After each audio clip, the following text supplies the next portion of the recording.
2026. Une nouvelle année commence. Sur Cruel, on raconte des histoires que personne ne souhaite vivre. Alors pour cette nouvelle année, je vais vous souhaiter de ne jamais être celui ou celle dont on parle dans ces vidéos. Prenez soin de vous. Restez vigilants. Bonne année à tous.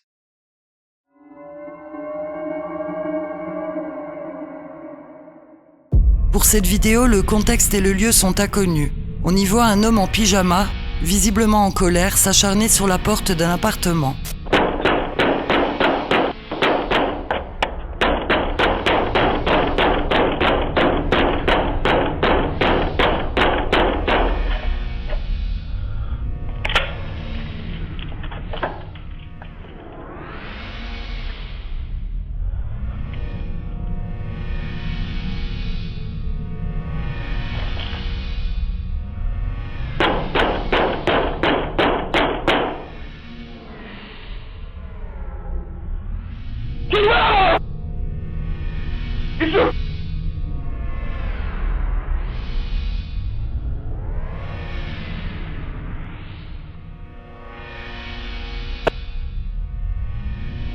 We can't answer the door right now, but if you'd like to leave a message, you can do it now.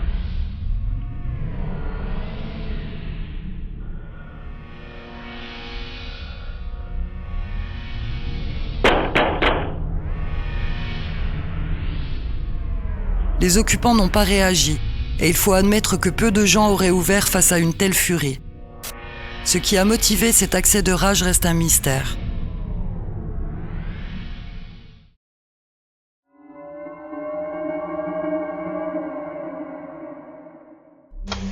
Le 5 février 2025, il est 15h48 quand une femme apparaît. Elle s'avance lentement vers la porte, s'arrête, reste figée quelques secondes, immobile. Son comportement est immédiatement dérangeant. Un large bandage entoure sa tête, il dissimule entièrement ses yeux. Elle ne sonne pas. Elle demeure là, sans bouger. Le silence est pesant.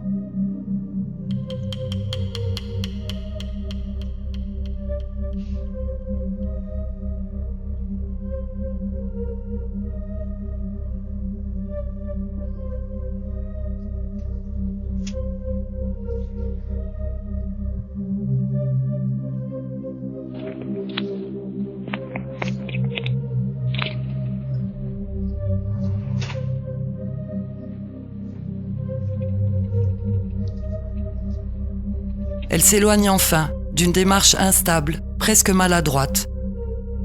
Sa gestuelle est incohérente, inquiétante, comme si quelque chose n'allait pas.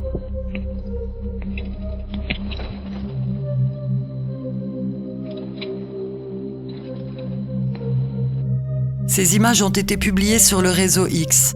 Elles proviennent de la caméra de sonnette d'un utilisateur dont le pseudo est Red Ginger Garcia, un producteur et écrivain multimédia philippin installé à Chicago. En partageant cette vidéo, il rappelle une règle simple, toujours vérifier avant d'ouvrir sa porte. À ce jour, rien ne permet d'affirmer que cette vidéo soit authentique. Aucun incident n'a été signalé, aucun contexte n'a été confirmé, et pourtant elle dérange. Pourquoi cacher ses yeux? Et surtout, pourquoi cette porte? Parfois, le plus troublant n'est pas ce qui se passe, mais de ne pas savoir qui était cette femme et ce qui se serait passé si quelqu'un avait ouvert.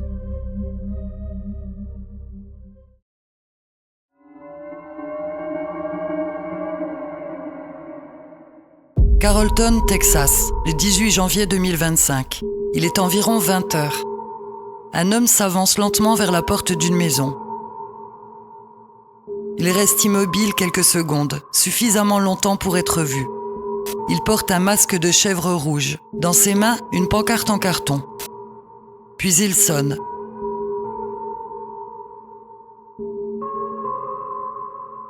Il fait mine de frapper à la porte et disparaît dans la nuit. À ce moment-là, le couple qui vit ici est absent. C'est à distance depuis leur voiture qu'ils reçoivent la notification. Sur l'écran de leur téléphone, le diable est à leur porte. Le masque de chèvre rouge n'est pas anodin. Il renvoie à Baphomet, une figure souvent associée à Satan, un symbole de transgression, de chaos. Mais au-delà de la peur immédiate que provoque cette apparition, quelque chose d'autre attire l'attention. Le message inscrit sur la pancarte. Révélation, chapitre 20, versets 1 à 15. Un passage du Nouveau Testament, un texte qui parle de la fin des temps, du jugement dernier. D'abord, Satan est enchaîné, le mal est contenu, mais seulement pour un temps. Les morts se relèvent, les fidèles règnent, les autres attendent. Puis le diable est libéré, une dernière fois, il séduit le monde. La guerre éclate, le feu tombe du ciel, Satan est vaincu, définitivement. Le trône blanc apparaît, les livres sont ouverts et chaque vie est jugée. Et ceux dont le nom n'est pas inscrit dans le livre de vie sont jetés dans l'étang de feu. La fin du mal, la fin du mensonge, la fin de tout. Il y a une ironie troublante dans cette scène. Un homme déguisé en diable qui brandit un passage biblique annonçant sa propre destruction. Peut-être s'agit-il plutôt d'un avertissement. Il rappelle que tout est observé et que rien ne reste impuni. Les actes comptent, les conséquences arrivent, tôt ou tard.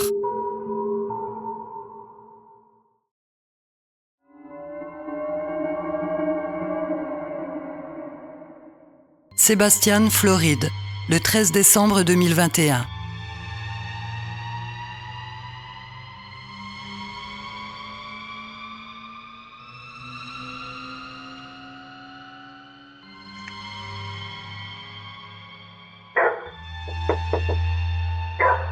Un homme frappe à la porte d'une maison située près Daytona Street et Schumann Drive.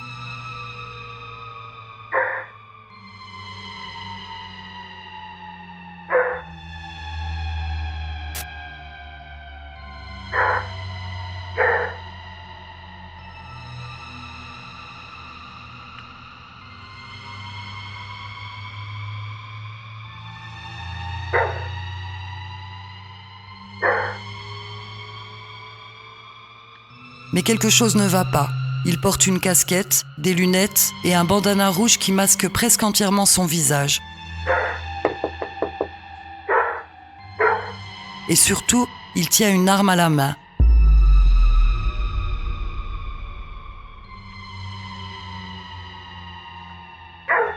Il couvre son doigt avec son t-shirt lorsqu'il sonne à la porte.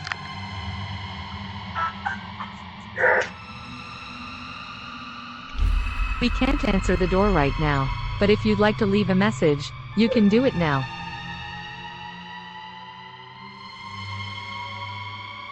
Hey, just wondering if you guys saw Lost Puppy.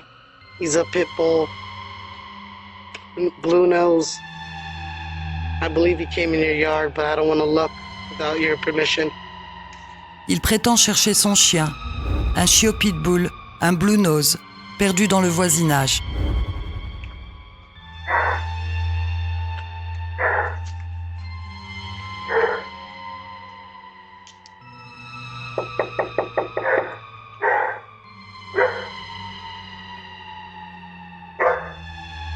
Hey, you at the wrong house, dog.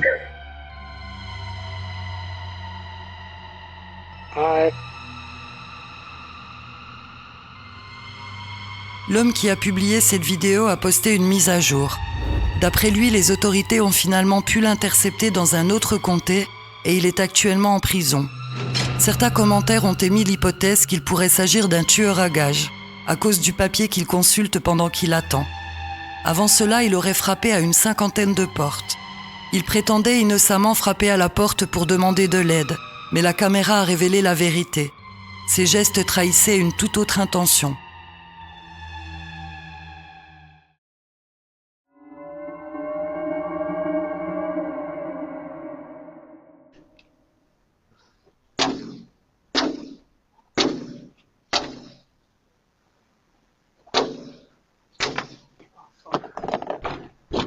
Cedar Rapids, Iowa, le 3 août 2025. Les images ont été mises en ligne par Ashley Evans, une créatrice de contenu suivie par plus d'1 million d'abonnés, connue pour partager le quotidien et les voyages de sa famille. Cette fois, ce ne sont pas des souvenirs heureux que la caméra enregistre. Sur la vidéo, un homme apparaît à l'entrée de la maison. Sans hésiter, il tente de forcer la porte d'entrée. Puis il remarque la caméra et en quelques secondes, il la saisit et la fait pivoter pour que la porte ne soit plus visible.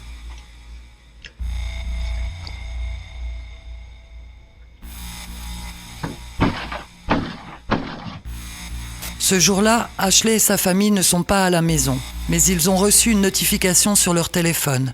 À distance, Steven, le mari d'Ashley, s'adresse directement à l'homme par l'intermédiaire de la caméra. I'm so sorry. I just want to talk to you for a minute, please. I kind of want to talk about the fire station, like the old fire station. Just 2 minutes. Like I won't take much of your time. Please come out, please. I won't take much of your time. I don't have any weapons on me. I just want to talk to you for like 2 minutes, please. Just come out. I won't take much of your time, please. Just come out. No. I won't do anything. I don't have anything. I won't harm you, or I just want to talk to you for like 2 minutes. Please come out. Right now. Please come out. Right now. Come out. There is nothing much I'll actually do to harm you. I just want to talk to you about this. It's kind of a little important.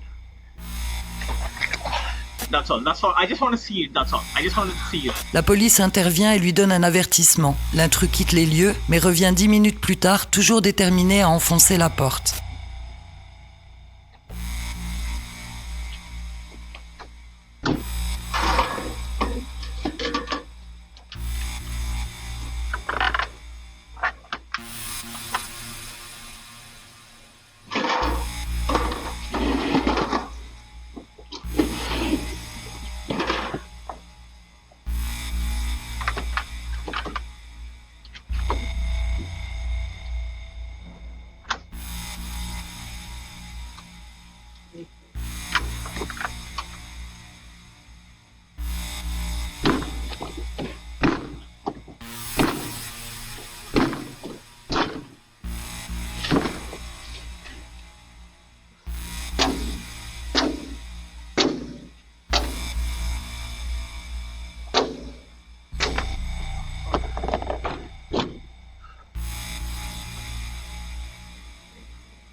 Ce n'est que lorsque des personnes de l'entourage des Evans interviendront qu'il prendra la fuite une bonne fois pour toutes. Get the fuck out of my house! What are you doing there?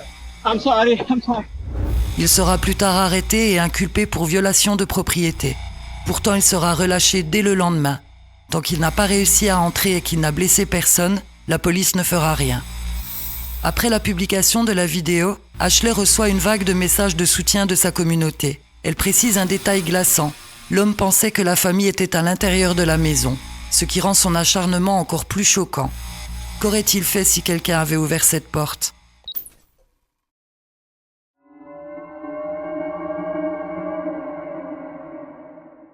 Jurupa Valley, Californie, le 23 octobre 2025. Il est 21h48.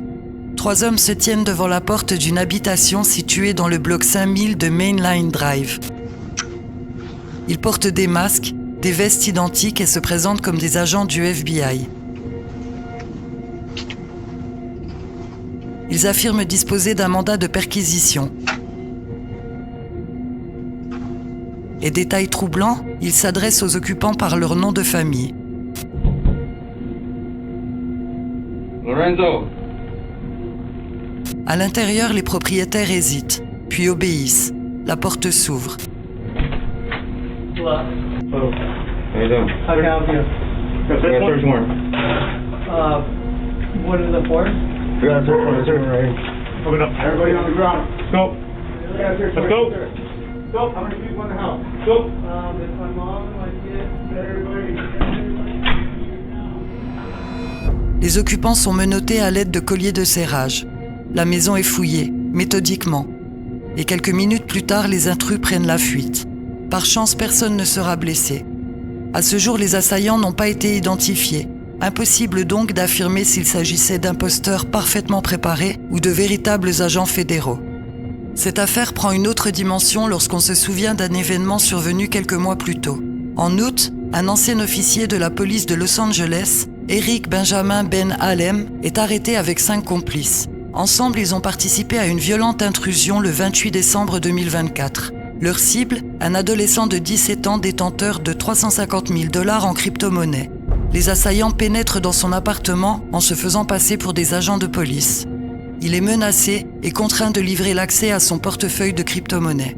Les fonds sont transférés et les hommes repartent, calmement, au volant d'une Lamborghini Urus. Quand quelqu'un frappe à votre porte en se réclamant de l'autorité, comment savoir s'il est là pour vous protéger ou pour vous détruire ?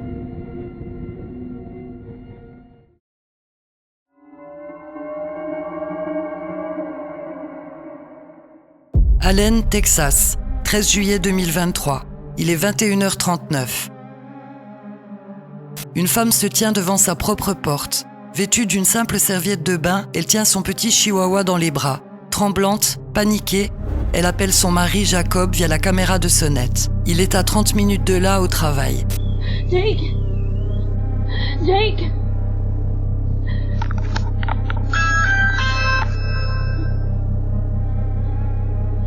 What's going on?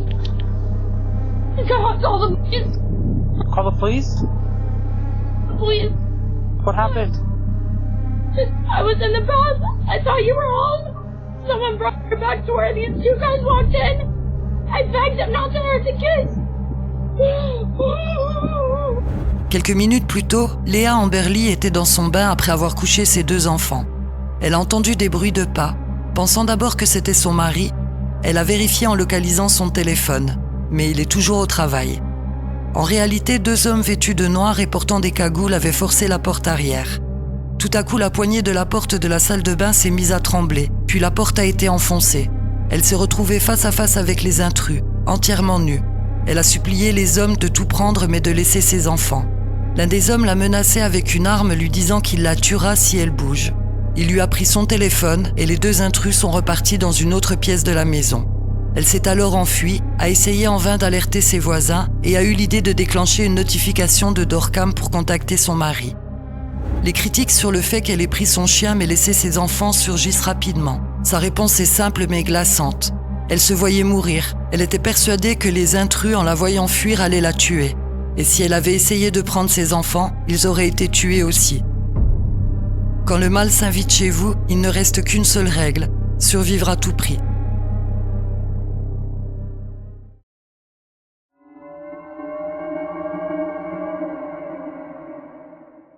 Baltimore, Maryland, quartier de Highlandtown. Le 28 octobre 2024, il est 21h14. Beverly Brooks, 56 ans, gare sa voiture en face de sa maison.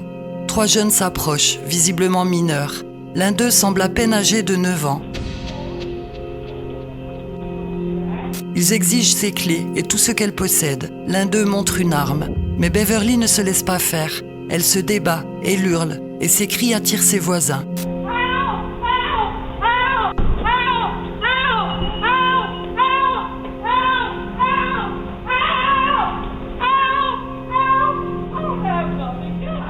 Les assaillants prennent la fuite, ils ne seront jamais identifiés. Et comme la victime le souligne, à quoi bon? Ils sont mineurs. Le système judiciaire américain prévoit qu'ils seraient relâchés avec une simple tape sur la main. Beverly rentre chez elle, secouée. La peur est passée, mais le sentiment d'injustice reste. Parce que parfois le danger ne disparaît pas avec les assaillants. Parfois il persiste, dans l'indifférence du système.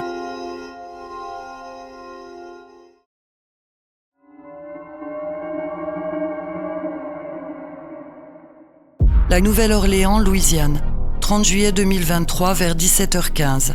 Sur les images, on distingue 2 hommes. L'un d'eux prend la fuite alors qu'une voiture, une Honda noire, approche.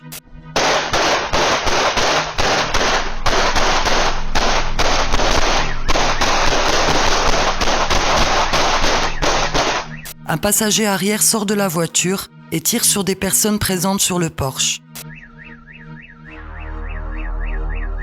Une trentaine de coups de feu sont échangés, puis la voiture repart.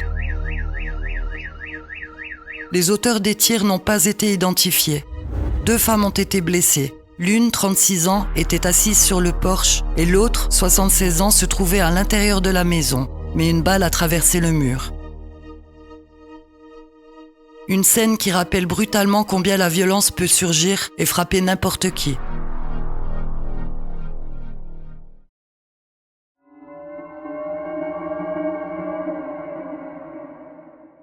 Houston, Texas, dans le comté de Harris, 26 mars 2021, 5h30 du matin. Un homme résidant dans le quartier de Big Cypress Hill Estate remarque 2 individus en train de voler les roues de la voiture de son voisin. Il décide d'intervenir pour les faire fuir. What are we doing? Huh? You get in your car right now? I suggest you do that.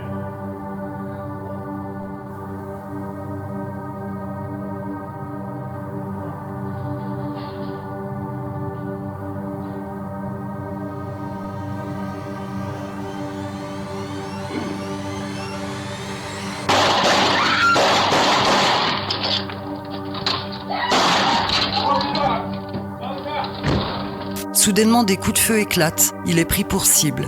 Il parvient à se précipiter chez lui, paniqué, et une voiture blanche repart.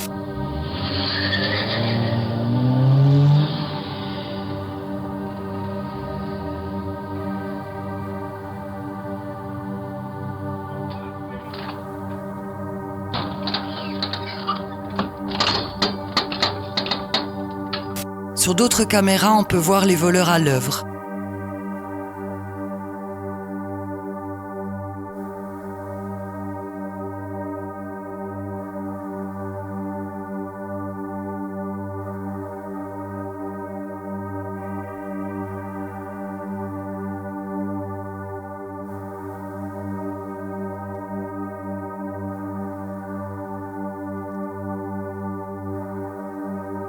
Ce type de situation se produit malheureusement souvent et il n'est pas rare que des personnes soient blessées ou tuées pour avoir voulu confronter des voleurs. Très récemment, toujours au Texas, à Texarkana, le 31 décembre 2025 vers 4h20 du matin, un scénario similaire tourne encore plus mal. Un homme surprend 2 personnes en train de voler une voiture. Cette fois, c'est lui qui ouvre le feu sur les suspects. L'un d'eux est tué. La police tente toujours d'identifier le jeune défunt. Il était âgé d'environ 15 ans. Son complice qui a pris la fuite n'a pas été identifié. Ces événements rappellent une vérité brutale. Confronter des voleurs peut être mortel. Vaut-il vraiment la peine de risquer sa vie ou d'en ôter une pour des biens matériels ?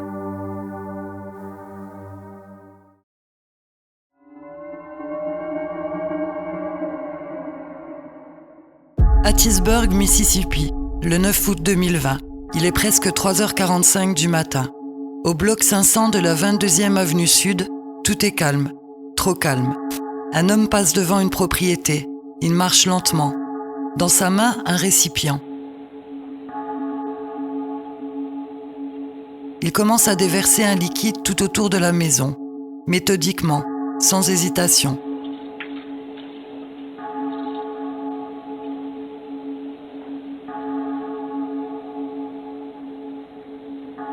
Puis il sort du champ de la caméra et...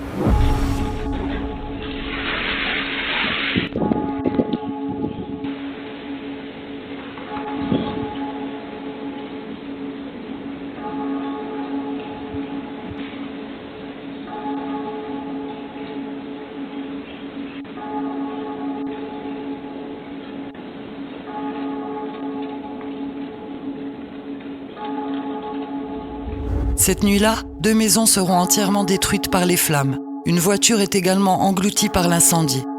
Par chance, aucun blessé n'est à déplorer. La police ouvre une enquête pour incendie criminel. Une récompense de 5 000 $ est promise à toute personne capable d'identifier l'homme filmé. Pourtant, les suites de l'enquête ne seront jamais rendues publiques. L'affaire tombe peu à peu dans l'oubli. Sur Internet, les spéculations commencent. Certains affirment que le pyromane serait un membre de la famille du propriétaire. Son neveu, selon plusieurs commentaires. Le mobile supposé, une fraude à l'assurance. Mais à ce jour, aucune de ces affirmations n'a été confirmée officiellement. L'homme de la vidéo n'a jamais été identifié publiquement.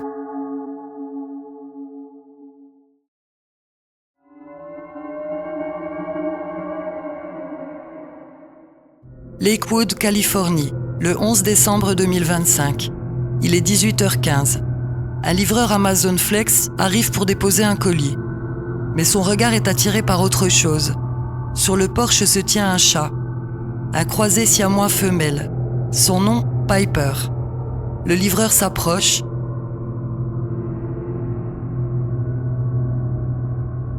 Un geste qui semble tendre, mais qui masque autre chose.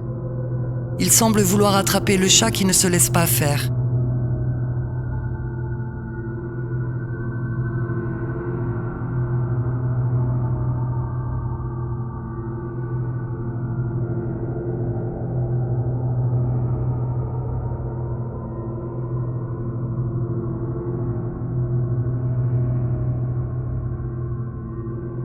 Et quelques instants plus tard, il repart, emmenant Piper avec lui en la tenant par le cou.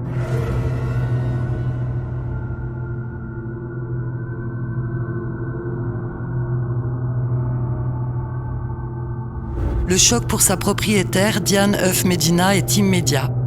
Comment une simple livraison peut-elle se transformer en cauchemar ? Selon certaines sources, le livreur aurait été identifié. Il aurait admis avoir emporté Piper, mais refuse de révéler où elle se trouve. À ce jour, Piper n'a toujours pas été retrouvée. Amazon a publié un communiqué condamnant l'acte et présentant ses excuses à Diane. Mais les excuses ne ramènent pas Piper. La malveillance peut toucher tous ceux qui nous sont chers, y compris nos animaux.